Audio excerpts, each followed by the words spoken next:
We've got another update from OpenAI, and as we cover in our previous tech news just last week, Sam Altman is making a remarkable return to the helm. OpenAI made the announcement via Twitter early Wednesday morning.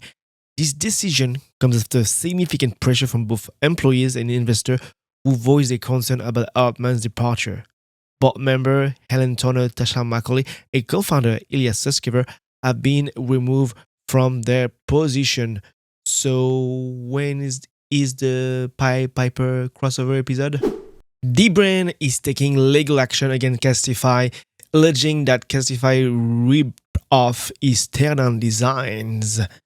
D-Brain initially unveiled his teardown products back in 2019, created in partnership with none other than Zach Nelson from Jerry Rig Everything.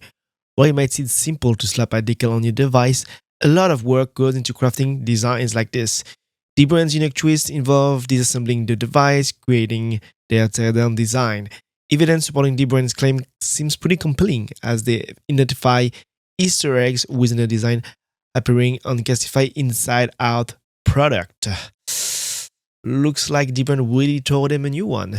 Security researchers have identified vulnerabilities in the implementation of Windows Hello fingerprint authentication, affecting laptops from major manufacturers like Dell, Lenovo, and even Microsoft themselves.